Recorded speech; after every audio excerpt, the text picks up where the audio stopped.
Olá pessoal, boa tarde, tudo bem? O nosso papo aqui hoje é sobre gestão estratégica no setor público. Então a ideia é a gente fazer um overview, né, um papo descontraído, à vontade, sobre aspectos importantes, desafios da gestão estratégica no setor público. Deixa eu me apresentar para vocês antes de mais nada. Meu nome é Alexandre Guimarães, eu sou gerente de projetos na Elo Group Consultoria, eu atuo diretamente em projetos no setor público e sou o coordenador do GovLab, que é uma plataforma de interação, de discussão aberta de métodos e gestão em governo, né, em aspectos do setor público. No GovLab, uma das temáticas que a gente vem trabalhando é justamente a temática de gestão estratégica, a gente vai ter a oportunidade de comentar depois, que envolve planejamento, monitoramento, avaliação, ou seja, a gestão como um todo dos aspectos estratégicos da atuação do setor público.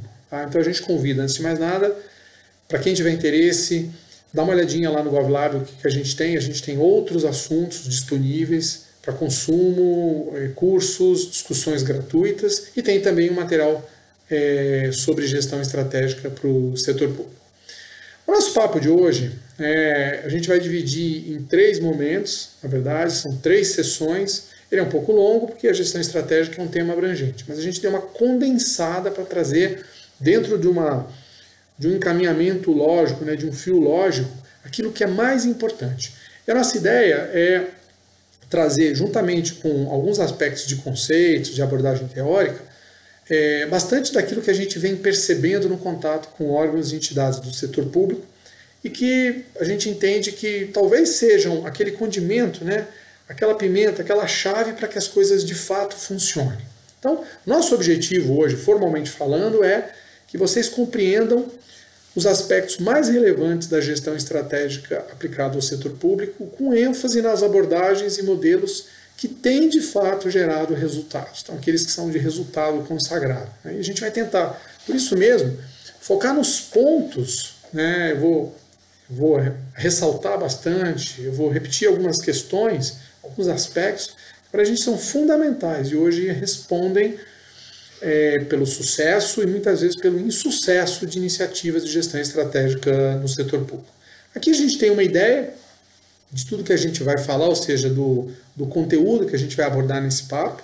A gente vai fazer um alinhamento conceitual no início, só para a gente ficar na mesma página, né, na mesma frequência em relação aos termos mais relevantes. Vamos falar sobre as questões inerentes à estratégia no setor público, na administração pública, porque tem muita coisa que é peculiaridade do setor público. Vamos falar sobre análise de ambientes interno e externo, ou seja, o aspecto diagnóstico da estratégia.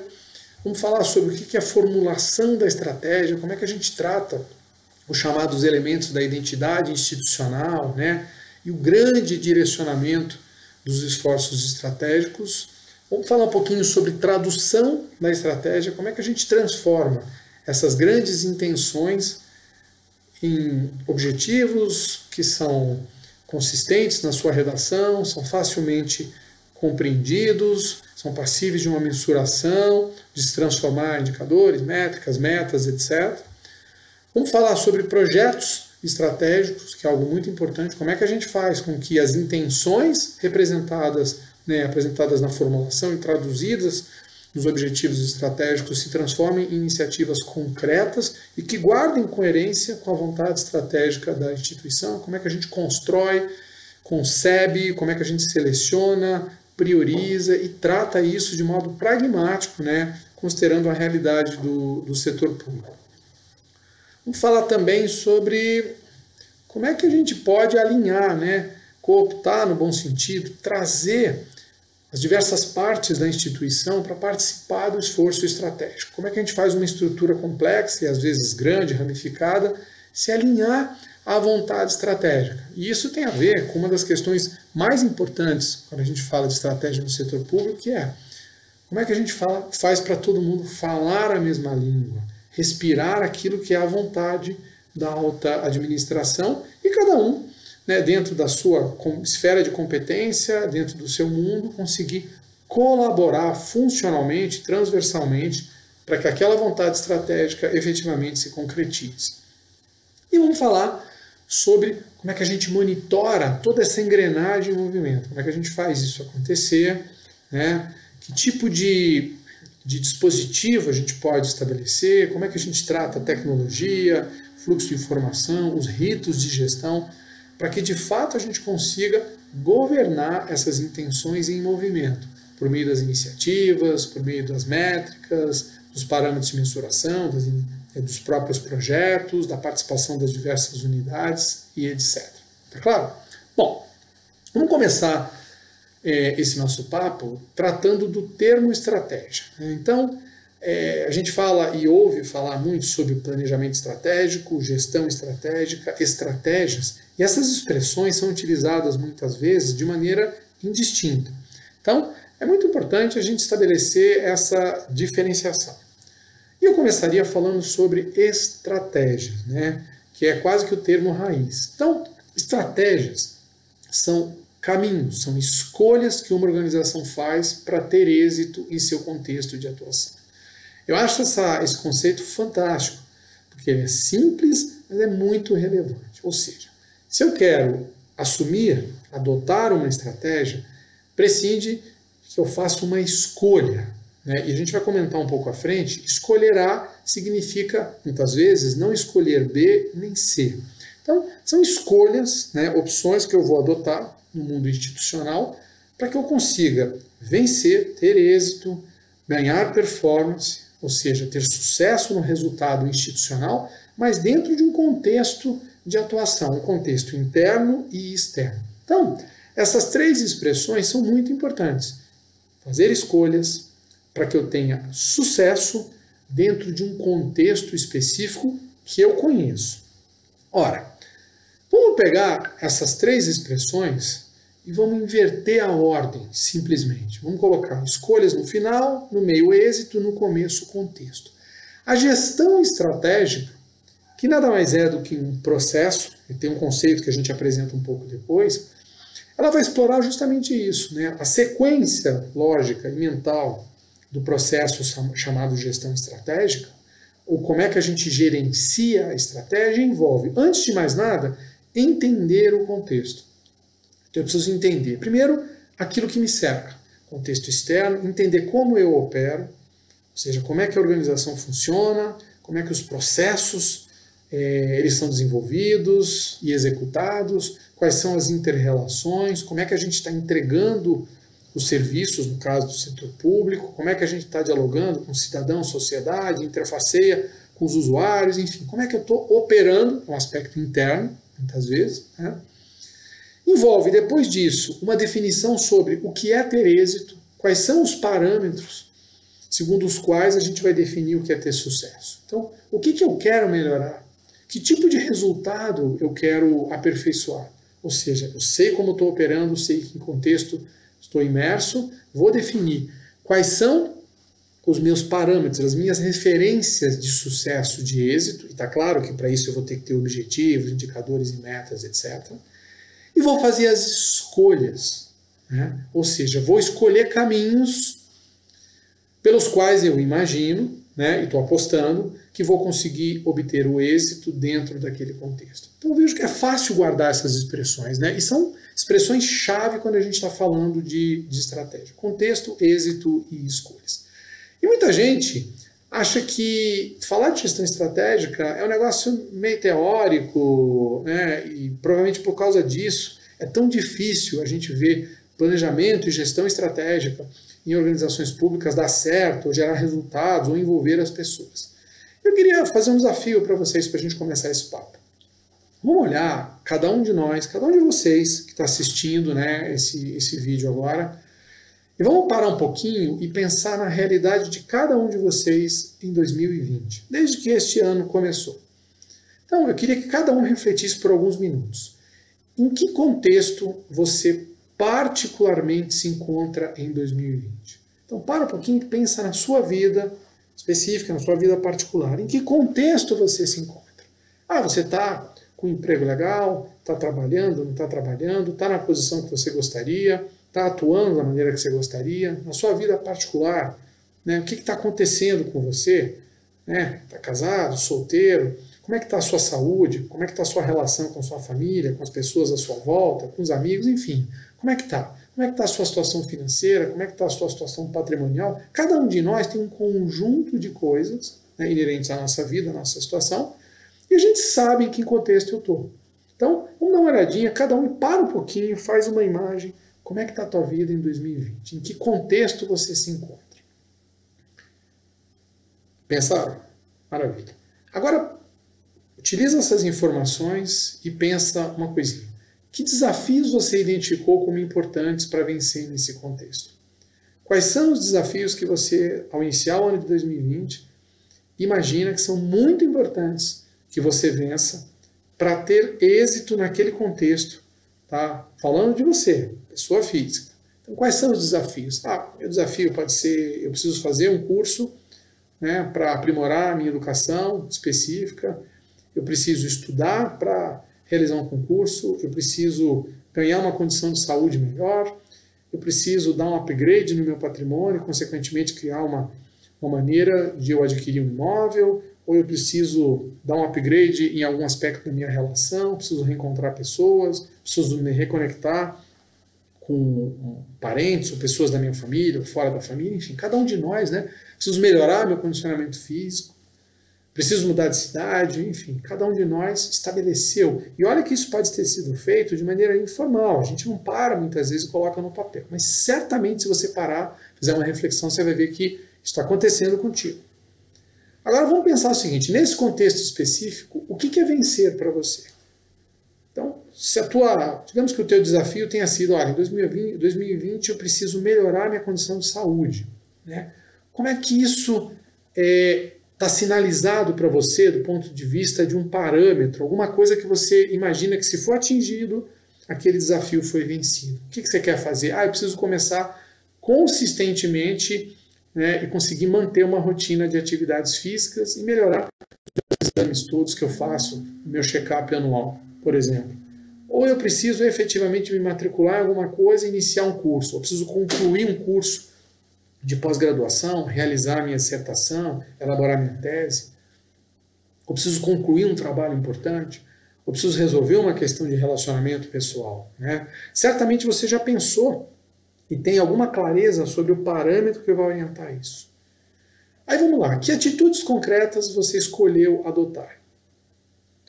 O que você está fazendo, ou o que você pensa em fazer para resolver essa questão? E por fim, como é que essas coisas todas, essas prioridades que você, de alguma maneira, está refletindo em 2020, como é que tudo isso se relaciona com o seu dia a dia? Posto que você acorda, sai de casa, vai para o trabalho, ou vai para uma instituição de ensino, está estudando, trabalhando em tempo integral, parcial, etc. Como é que isso se encaixa na sua rotina do dia a dia, ou seja, na sua operação?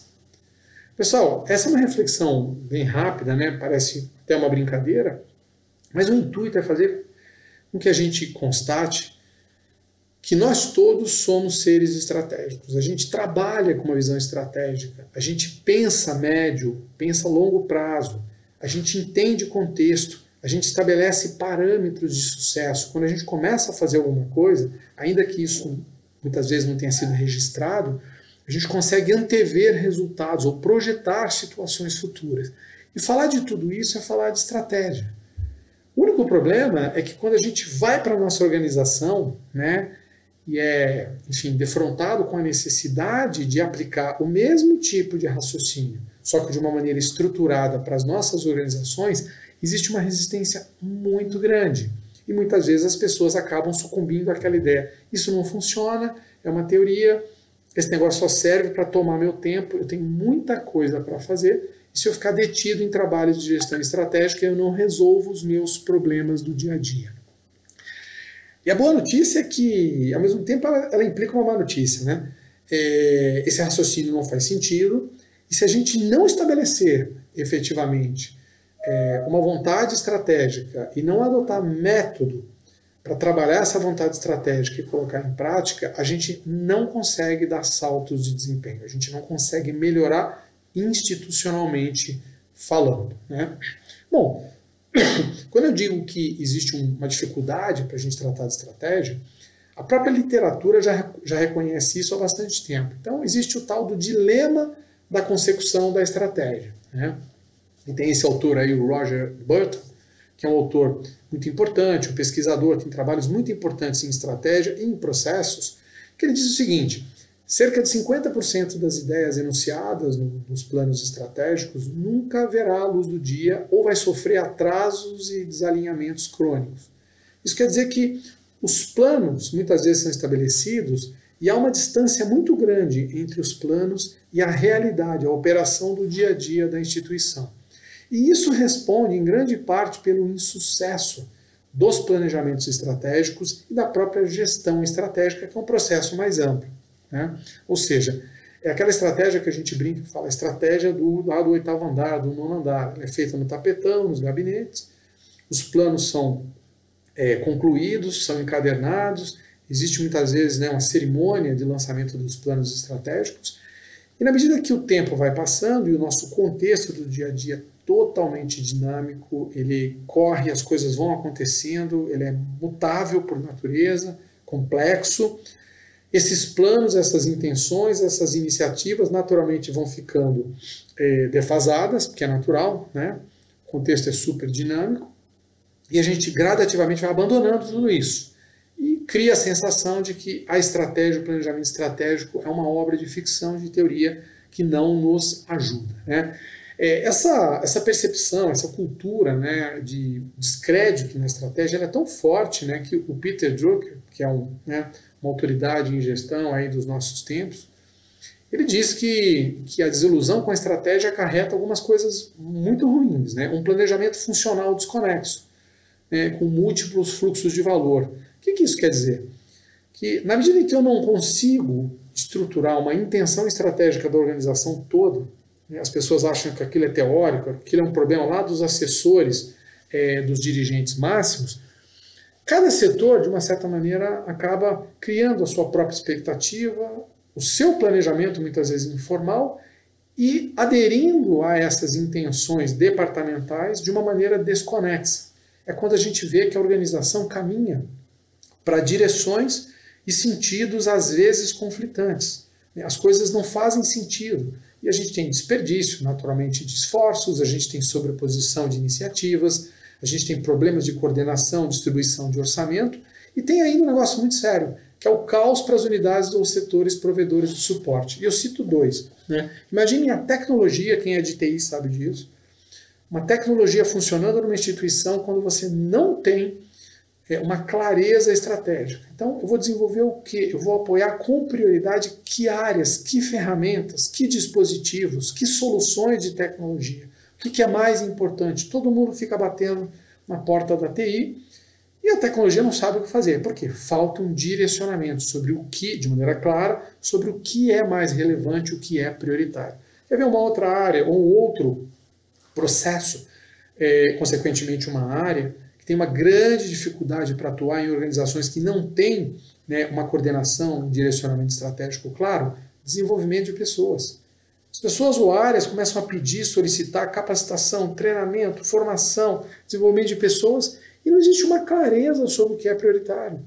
Então é como se você trabalhasse num balcão em que as pessoas, você tem menos produtos do que a demanda para oferecer, porque tem pouco orçamento, cada um pede do jeito que quer, e você não tem um parâmetro, né, um balizador para te dizer o que é relevante, o que não é relevante. Então esse é um problema muito sério. Uma outra questão importante em estratégia, um outro dilema, é a da falta de sincronismo, que eu falei um pouquinho. Ou seja, a gente concebe, constrói planos estratégicos, mapas, conjuntos de objetivos, indicadores, carteira de projetos. Aí no momento zero a gente inaugura tudo isso, normalmente com muita pompa, só que um mês depois as coisas são tão dinâmicas que é muito possível, eu diria até que é provável, que uma parte considerável do que a gente imaginou esteja se comportando de maneira diferente. E a gente precisa rever tudo aquilo. Só que as pessoas não têm disposição de rever, o que provoca o quê? Um dessincronismo. Então, rapidamente, as ações, as estratégias, as iniciativas, muitas vezes indicadores e metas, eles se tornam algo, vamos dizer assim, que não subsiste à realidade. Então, a gente tem uma dificuldade, e por força disso, as pessoas começam a desacreditar. Se alguém acha que isso não é verdade, basta olhar para o cenário que a gente está vivenciando exatamente agora, né? Nós estamos hoje no dia 25 de março de 2020, em plena crise de saúde pública no nosso país, fruto, né, da questão do coronavírus, no mundo, na realidade, né? E se a gente voltasse no tempo e perguntasse há 2 meses e meio, 3 meses, se alguém imaginaria que um problema de tal magnitude estivesse acontecendo hoje, certamente ninguém iria se atrever, né? Nenhum planejador a dizer que a gente ia estar passando por uma situação agora, com as organizações semi-paralisadas, né? Todo mundo trabalhando em regime de contingência, uma série de limitações para a gente operar e entregar valor. Então, esse dessincronismo, quando a gente imagina que estratégia é um livro encadernado na estante, que a gente inaugurou numa solenidade, é um outro grande problema para a gente conseguir fazer com que tudo isso funcione de maneira adequada. O que a gente tem observado? Planejamentos lentos e pouco flexíveis. Então, é o que eu falei, é a enciclopédia que é arquivada lá com o plano estratégico. É um foco muito grande no plano, em elaborar o plano. Foco em resultados internos.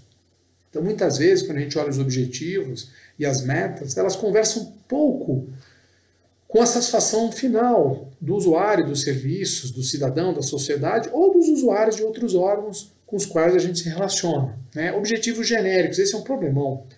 Aquele conjunto de objetivos que representam quase que o bem comum. Então a gente lê um objetivo estratégico de um órgão, de uma entidade, muitas vezes, e fica com a impressão de que se a gente trocar lá só o label, né, o nome do órgão, aquele mapa, aquele objetivo e aquele mapa estratégico, muitas vezes serve para qualquer um. Porque são quase que declarações do bem comum. E nós vamos comentar à frente que isso é um problemaço, quando a gente precisa construir métricas, indicadores, etc. Quanto mais genéricos forem os objetivos, mais difícil é mensurar o seu atingimento. Consequentemente, mais difícil é gerir a estratégia. Muitas iniciativas. A gente costuma ver planos estratégicos com carteiras no setor público de 50, 60, 70, 100 projetos, considerados projetos estratégicos. E aí, pessoal, eu consigo dizer para vocês, com alguma experiência, eu passei quase que 30 anos no setor público, cerca de 20 dos quais como gestor, atuei em docência, em cursos voltados para a administração pública, em muitos, e atuo em consultoria e na discussão de temas de gestão pública. É inviável, é impossível, eu não conheço um órgão do setor público que seja capaz de maneira adequada, dar conta da gestão de uma carteira de 100 projetos, efetivamente. Então, é o que a gente vê. Alinhamento formal das unidades. O que é isso? A gente lança o plano estratégico, pede para que as organizações, os setores componentes da minha estrutura, né, os meus departamentos, eles se posicionem propondo, muitas vezes, iniciativas. Né? Então eu tenho o quê? É quase que uma coleta de vontades departamentais, eu junto tudo isso de uma maneira desconexa e chamo de plano estratégico. Ou por outra, eu elaboro um projeto, e comunico às áreas envolvidas que as pessoas que vão estar atuando no projeto pertencem àquelas diversas áreas. Esse é um alinhamento apenas formal. Eu acredito que fazendo isso as pessoas vão estar engajadas, elas vão participar dos eventos, das reuniões, elas vão distribuir o seu tempo entre as atividades de rotina e as atividades do projeto, e na verdade nada disso acaba acontecendo, porque o alinhamento foi apenas formal. Né? Ele de fato não acontece no nível de comprometimento de pessoas e setores. Entregas esparsas. Então, um conjunto de projetos que muitas vezes, quando a gente olha na linha do tempo e consolidando os cronogramas, a gente vê que as entregas vão ser muito esparsas. Então, a gente tem projetos que vão entregar alguma coisa palpável, né, em termos de promover algum tipo de melhoria de performance, de serviços, de processos, daqui a 4, 6 meses, às vezes 1 ano ou mais. Então, isso não é realista dentro da dinâmica e das demandas super dinâmicas do setor público e da sociedade. E por fim, monitoramento burocrático. O que a gente vê na maioria das vezes são reuniões de monitoramento que são muito mais um showroom ali de apresentação de informações, ou seja, com caráter muito mais informativo do que deliberativo. Enquanto que o monitoramento deveria ser uma ação ou conjunto de ações voltadas para descobrir quais são os outliers, os pontos fora da curva, os problemas das iniciativas, no desempenho em relação a metas, para a gente conseguir intervir pontualmente e corrigir, né, esse barco em movimento. E não é isso que acontece normalmente. É muita gente fazendo reunião de apresentação de dados, informações, Fim da reunião as pessoas elaboram atas e dizem que estão fazendo efetivamente o monitoramento estratégico. E a proposta é que a gente transite para uma outra realidade. Flexibilidade e sincronismo. Não existe projeto que se conclua e que tenha terminado como foi planejado. Alguma coisa vai mudar. Eu preciso me sincronizar, ou seja, conseguindo fazer com que as iniciativas, os parâmetros da estratégia sejam alterados sempre que possível. Para isso, eu preciso ter ritos que me permitam fazer isso. Foco na sociedade, foco nos serviços finalísticos, nas entregas finalísticas. Não que eu não possa ter transformações naquilo que é gestão e suporte. Posso, desde que isso esteja voltado para converter, para gerar melhores resultados finalísticos. Desafios relevantes e tangíveis. Então vamos focar, não em recolher dos setores tudo aquilo que se deseja fazer, junta tudo e chama de plano estratégico, mas vamos selecionar realmente quais são os desafios prioritários dentro de um ciclo. Poucas iniciativas de alto impacto, é o que a gente precisa. Engajar e empoderar as unidades. Então, o planejamento ele não é, e a gestão estratégica, algo estritamente da cúpula, é da organização toda. Então, eu preciso engajar e dar condições de as unidades, sobretudo os gerentes médios, de reagirem a isso e decidirem no seu nível, alinhados com a intenção maior da estratégia. Entregas contínuas. A carteira de projetos precisa conter entregas que a gente consiga verificar que estão acontecendo paulatina e sistematicamente. Então, eu não posso ter uma carteira que promete grandes entregas para daqui só a 180, 360 dias. Isso precisa estar dosado ao longo do tempo. E um monitoramento com foco em, efetivamente, resultados. Tá? Então, isso para a gente é super importante.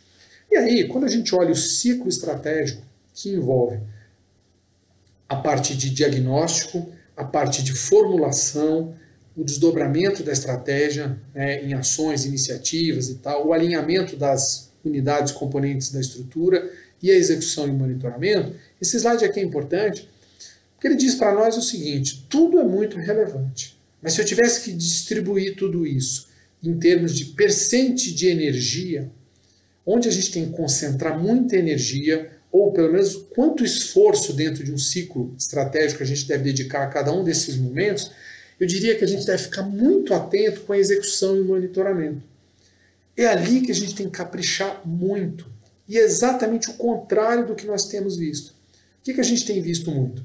Muito esforço, às vezes, de diagnóstico, elaboração, a parte de formulação, o pessoal se consome em discussões sobre missão, visão e valores, que são coisas importantes, não resta dúvida, na construção de uma carteira, no alinhamento, etc. e tal, e depois entende que vai apertar o botão do play e a execução e o monitoramento vão acontecer com algum esforço periférico, de maneira tranquila e que tudo isso vai fazer a estratégia funcionar. É justamente o contrário. Se eu tivesse que escolher entre duas organizações, uma que tem uma concepção da estratégia com alguns problemas, mas tem um monitoramento competente, e uma outra que tem uma concepção da estratégia ou das estratégias muito competente e um monitoramento fraco, eu daria preferência à primeira. Por quê?